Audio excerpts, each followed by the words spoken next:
उत्तर प्रदेश के एक छोटे से गांव का नाम था बरसोंखेड़ा। गंगा के किनारे बसा ये गांव सूखे और बाढ़ के बीच झूलता रहता था।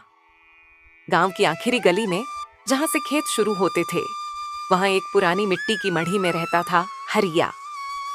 उम्र करीब 52 साल, लेकिन चेहरे की झुर्रियां और कमर की झुकन 70 की लगती थी। हरिया के पिता भी किसान थे, दादा भी, परदादा भी। यही खून था जो उन्हें खेत से बांधे रखता था। उसके पास कुल 3.5 बीघा जमीन थी, 2 बीघा बंजर जैसी, जो बरसात में ही कुछ देती थी। बाकी पर गन्ना, धान, गेहूं और कभी कभी सब्जी। घर में पत्नी सावित्री, 2 बेटियां, राधा 18 साल और गंगा 15 साल और इकलौता बेटा मंगल 22 साल। मंगल शहर में मजदूरी करने चला गया था, क्योंकि खेती से कुछ नहीं होता बाबूजी। ये बात वो रोज सुनाता था। सुबह 4 बजे हरिया की आंख खुलती, पहले बैल हाँकने की आवाज, फिर चूल्हे में आग जलाने की खुशबू। सावित्री चाय बनाती, हरिया चुपचाप पीता और खेत की ओर चल पड़ता। बैलों के नाम थे काला और भूरा। दोनों भी अब बूढ़े हो चुके थे। हरिया उन्हें सहलाता, आज बस थोड़ा और मेहनत कर लो, अगले साल नया बैल लेंगे। लेकिन अगला साल कभी नहीं आता। इस साल मानसून ने धोखा दिया था। जून में 2-4 बूंदें पड़ी, फिर जुलाई पूरा सूखा। अगस्त में अचानक 3 दिन तेज बरसात, इतनी कि खेतों में पानी भर गया। धान की रोपाई तो हो गई थी, पर खड़ी फसल डूब गई। हरिया रोज खेत पर जाता, पानी देखता, सिर पकड़ लेता। भगवान, ये क्या कर दिया? गांव में बातें होने लगी। हरिया की फसल तो गई, अब कर्ज कैसे चुकाएगा? बैंक वाले फिर आएंगे, ब्याज बढ़ा देंगे। हरिया पर पहले से ही 2,80,000 का कर्ज था। 2018 में गन्ना फैक्ट्री ने 3 साल का बकाया नहीं दिया, तब उसने साहूकार लाला राम प्रसाद से कर्ज लिया था। 18% ब्याज। हर साल कुछ कुछ चुकाता, पर मूलधन घटता नहीं।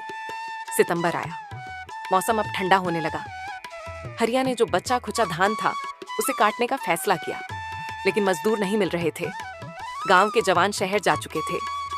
जो बचे थे, वे 500 से 600 रुपये रोज मांगते। हरिया के पास इतने पैसे नहीं। आखिरकार उसने राधा और गंगा को भी खेत में लगा दिया। दोनों बहनें सूरज की तपिश में धान काटती, पीठ पर गमछा बांधे हाथ लाल हो गए। सावित्री घर पर रोटी बनाती, खेत में पहुंचाती। एक दिन शाम को हरिया खेत से लौटा तो देखा, घर के बाहर लाला राम प्रसाद की गाड़ी खड़ी है। लाला 60 के करीब, मोटा सफेद कुर्ता, सिर पर पगड़ी, साथ में 2 आदमी। एक को हरिया जानता था, वो लाला का लड़का विकास था। लाला की आवाज गूंजी, कब आएगा पैस? लाला जी, इस बार फसल डूब गई। अगले साल गन्ना लगाऊंगा, फैक्ट्री से पैसा मिलेगा तो अगले साल। हर साल यही सुनता हूँ, ब्याज तो बढ़ता जा रहा है। अब 3,40,000 हो गए, जमीन गिरवी रखनी पड़ेगी। हरिया का चेहरा सफेद पड़ गया। जमीन उसके लिए सिर्फ जमीन नहीं थी, वो उसकी पहचान थी, उसकी विरासत थी, उसके बच्चों का भविष्य था। रात को हरिया सो नहीं पाया, छत पर लेटा तारे देखता रहा। सावित्री पास आई, कुछ मत सोचो, भगवान सब ठीक करेगा। ठीक कब करेगा सावित्री?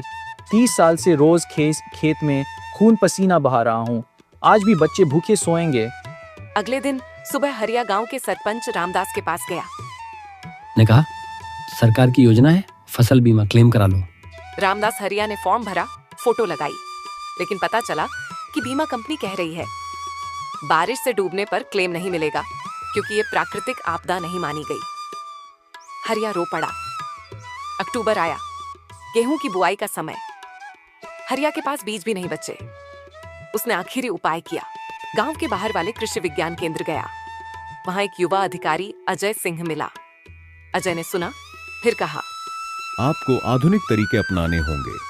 ड्रिप इरिगेशन, जैविक खाद, कम पानी वाली फसलें जैसे मूंग, उड़द।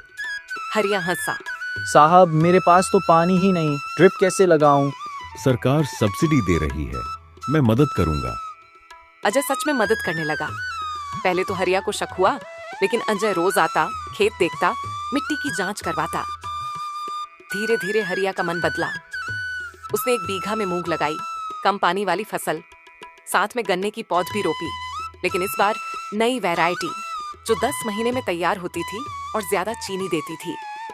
सर्दी आई, गांव में ठंड बढ़ी। हरिया रोज सुबह खेत जाता, अब बैलों की जगह ट्रैक्टर किराए पर लेने लगा। शहर से लौट आया, उसने देखा बाप की मेहनत, मन पसीज गया।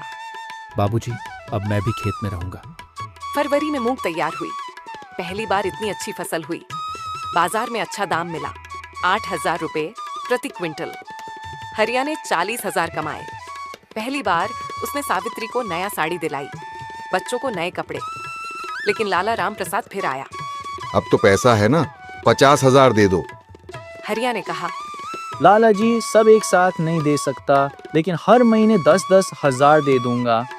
लाला गुस्सा हुआ, लेकिन गांव में अब हरिया की इज्जत बढ़ गई थी। लोग कहने लगे, हरिया ने तो कर दिखाया। मार्च में गन्ना कटाई शुरू हुई। इस बार फैक्ट्री ने समय पर पेमेंट किया। 1,20,000 आए। हरिया ने कर्ज का बड़ा हिस्सा चुकाया। बचा कर्ज 1,20,000। अप्रैल में गर्मी शुरू हुई। हरिया ने अजय की सलाह पर सोलर पंप लगवाया। सरकार ने 90% सब्सिडी दी। अब बिजली का बिल नहीं लगता, खेत में पानी की कमी नहीं। धीरे धीरे साल बीतते गए। हरिया की जमीन अब 4 बीघा हो गई। उसने थोड़ी और खरीद ली। राधा की शादी हो गई अच्छे घर में। गंगा कॉलेज जाने लगी। मंगल ने शादी की, बहू आई। एक दिन हरिया खेत में बैठा था। सूरज ढल रहा था, हवा में गन्ने की खुशबू। उसने देखा काला और भूरा अब नहीं थे, उनकी जगह 2 नए बैल थे।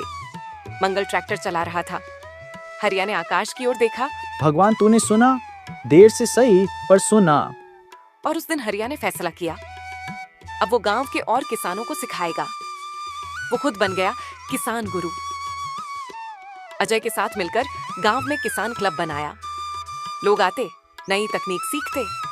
आज भी बरसोखेड़ा में लोग कहते हैं, हरिया काका ने दिखा दिया कि किसान सिर्फ मेहनत से नहीं, समझदारी से भी जीत सकता है।